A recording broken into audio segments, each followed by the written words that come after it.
Base sa latest weather satellite image, kasalukuyan itong si Bagyong Juan ay nag-intensify dito sa Philippine Sea habang kumikilos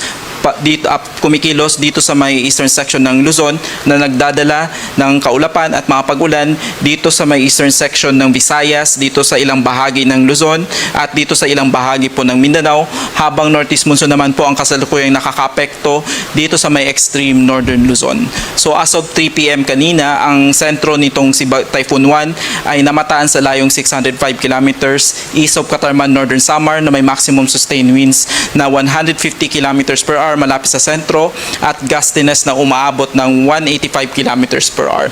Kasalukuyan po itong kumikilos west-northwest sa bilis na 30 kilometers per hour.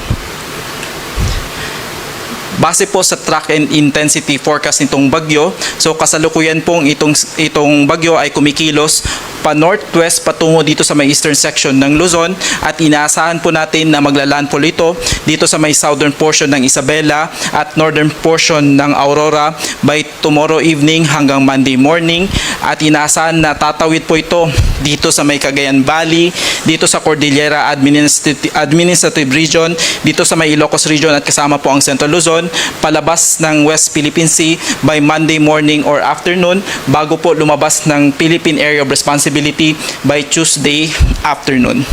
Nakikitaan po ito ng slight chance na magkakaroon ng slightly shift pababa ng itong track, kaya maaari pong magkaroon ng direct hit or maglandfall ito dito sa may Catanduanes.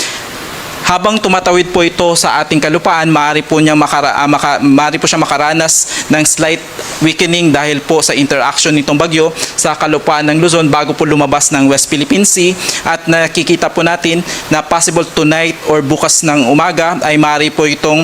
mag-intensify from typhoon to super typhoon, at habang kumikilos po ito dito sa ating kalupaan ay maaari mapapanatili niya po yung typhoon category hanggang makalabas po ito ng ating Philippine Area of Responsibility.